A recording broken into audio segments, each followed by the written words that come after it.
सृष्टि के आरंभ में न पृथ्वी थी, न आकाश, न सूर्य था, न चंद्रमा। केवल एक पूर्ण ब्रह्म परमात्मा थे, जिनका वास्तविक नाम है कबीर देव। वे अपने दिव्य लोक में विराजमान थे, जिसे अनामी लोक कहा जाता है। अनामी लोक में अकेले निवास करते थे सर्वोच्च परमेश्वर कबीर देव यानी कबीर साहेब। समस्त आत्माएं उसी पूर्ण परमात्मा के शरीर में स्थित थीं।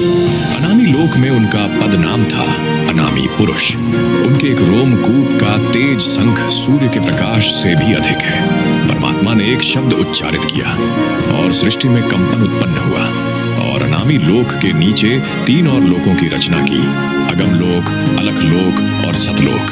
अगम लोक में उनका पद नाम हुआ अगम पुरुष। उनके एक रोमकूप का तेज खरब सूर्य से भी अधिक है। अलख लोक में वही परमात्मा अलख पुरुष कहलाए। उनका तेज अरब सूर्य से भी अधिक है। सतलोक में वही सतपुरुष बने, जिन्हें अकाल मूर्ति, शब्द स्वरूपी राम, पूर्ण ब्रह्म भी कहा जाता है।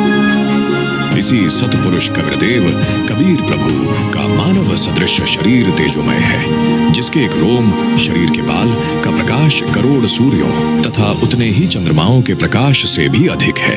यह कबीर देव कबीर प्रभु सतपुरुष रूप में प्रकट होकर सतलोक में विराजमान हुए और सर्वप्रथम सतलोक में अन्य रचना की। एक शब्द वचन से 16 द्वीपों की रचना की, फिर 16 शब्दों से 16 पुत्रों की उत्पत्ति की। एक मानसरोवर की रचना की, जिसमें अमृत भरा। 16 पुत्रों के नाम हैं कूर्म ज्ञानी विवेक, तेज सहज संतोष, सुरति आनंद क्षमा, निष्काम जलरंगी अचिंत, प्रेम दयाल धैर्य योग संतायन योग जीत। सतपुरुष कबीर देव ने अपने पुत्र अचिंत को सतलोक की अन्य रचना का भार सौंपा तथा शक्ति प्रदान की। अचिंत ने अक्षर पुरुष परब्रह्म की शब्द से उत्पत्ति की और कहा कि मेरी सहायता करना। अक्षर पुरुष स्नान करने मानसरोवर पर गया। वहां आनंद आया और सो गया। लंबे समय तक बाहर नहीं आया।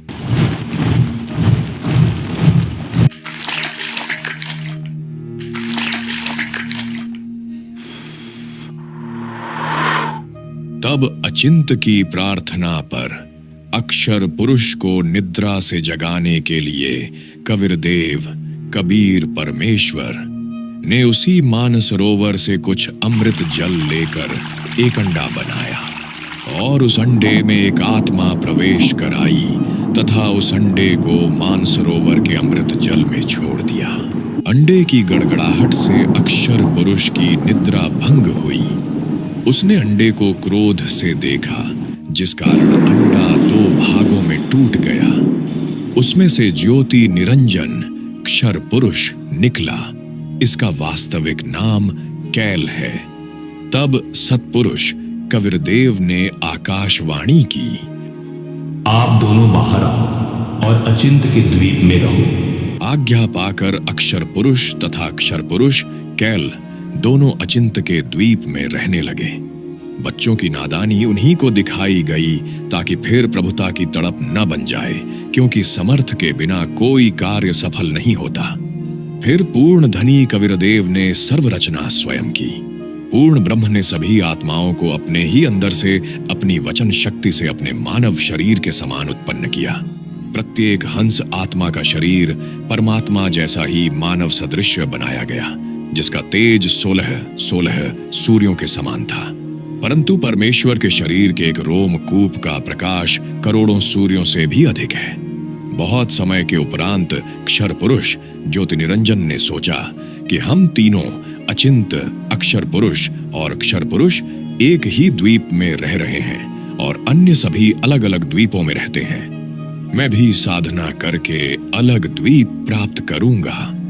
उसने ऐसा विचार करके एक पैर पर खड़े होकर 70 युग तक तप किया।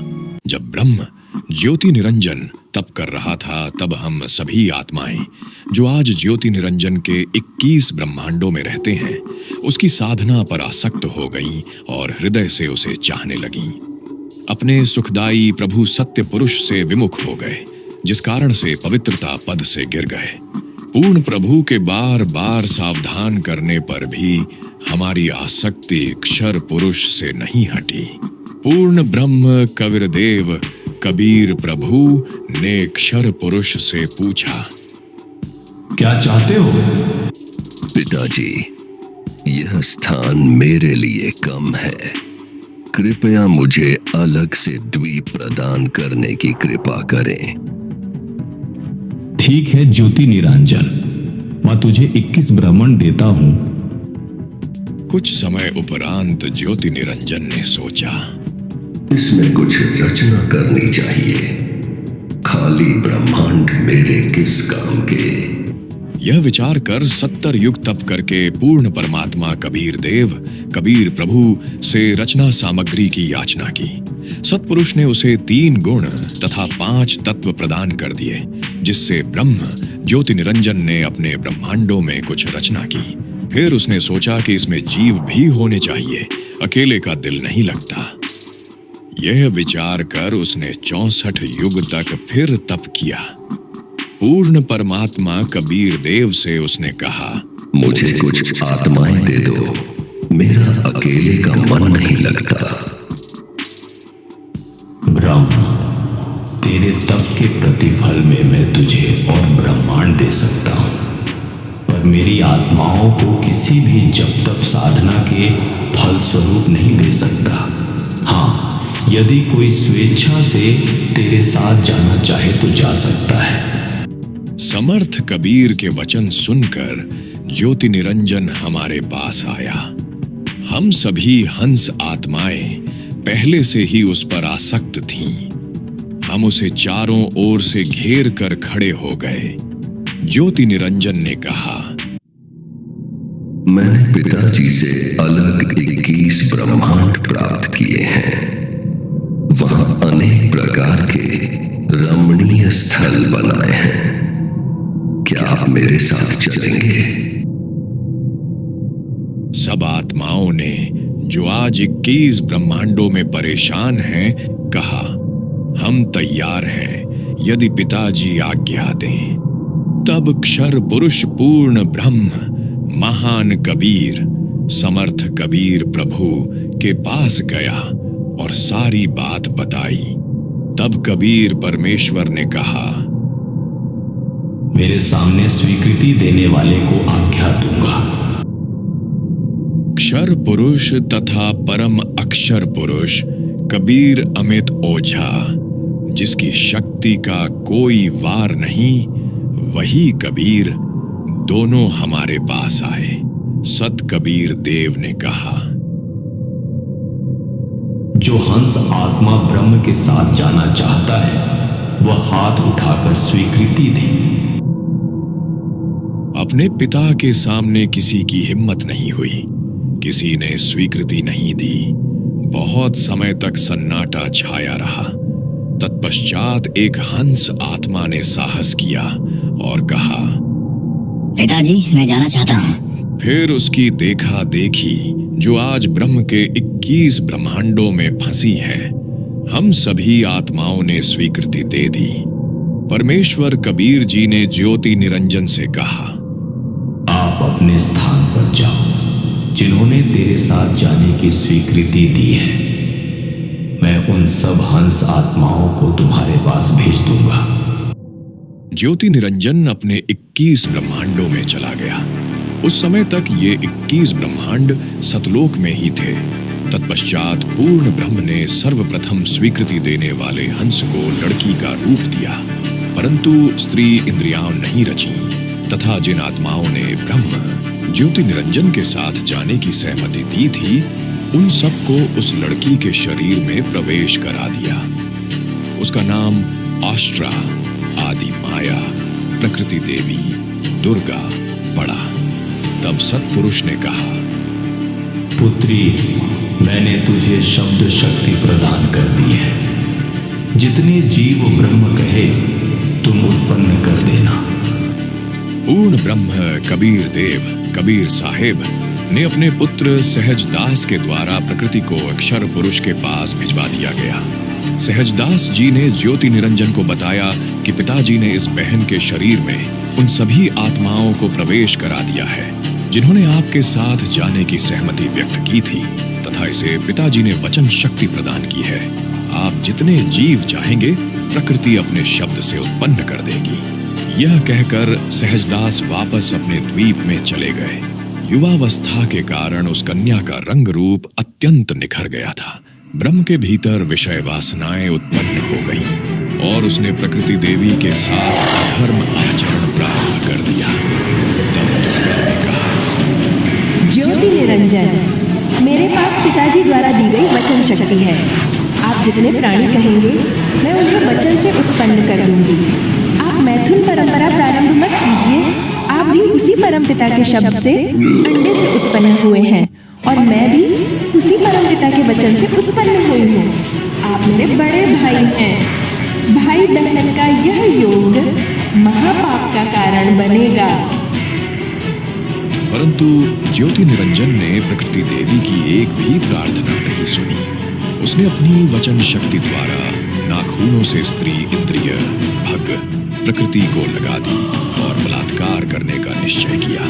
उसी समय दुर्गा ने अपनी इज्जत की रक्षा के लिए कोई और उपाय न देखकर सूक्ष्म रूप धारण किया और ज्योति निरंजन के खुले मुख द्वारा पेट में प्रवेश कर गई तथा पूर्ण ब्रह्म कबीर देव से अपनी रक्षा के लिए प्रार्थना की। उसी क्षण कबीर देव ने अपने पुत्र योगजीत योग संतान का रूप धारण कर वहां प्रकट होकर कन्या को ब्रह्म के उदर से बाहर निकाला और कहा, ज्योति निरंजन, आज से तेरा नाम काल होगा। तेरे यहाँ जन्म और मृत्यु होती रहेगी। इसी कारण तेरा नाम क्षर पुरुष होगा। तू प्रतिदिन 1 लाख मानव शरीरधारी प्राणियों को खाएगा और 1.25 लाख उत्पन्न करेगा। तुम्हें दोनों को 21 ब्रह्मांड सहित निष्कासित किया जाता है। इतना कहते ही 21 ब्रह्मांड विमान की तरह चल पड़े। सहजदास के द्वीप के पास से होते हुए वे सतलोक से 16 शंख कोस, 1 कोस लगभग 3 किलोमीटर की दूरी पर जाकर रुक गए। काल ब्रह्म ने प्रकृति दुर्गा से कहा, अब मेरा कौन क्या बिगाड़ेगा, मैं मनमानी करूंगा। आप कुछ शर्म करें। प्रथम तो आप मेरे बड़े भाई हैं, क्योंकि उसी पूर्ण परमात्मा कबीर देव की वचन शक्ति से आपकी ब्रह्म की अंडे से उत्पत्ति हुई थी तथा बाद में मेरी उत्पत्ति उसी परमेश्वर के वचन से हुई है। दूसरे, मैं आपके पेट से बाहर निकली हूँ। मैं आपकी बेटी हुई और आप मेरे पिता हुए। इन पवित्र संबंधों में बिगाड़ करना महापाप होगा। मेरे पास पिता द्वारा प्रदान की गई शब्द शक्ति है। जितने प्राणी आप कहेंगे मैं वचन से उत्पन्न कर दूंगी। मुझे जो सजा मिलनी थी मिल गई। मुझे सतलोक से निकाल दिया गया। अब मैं मनमानी करूंगा।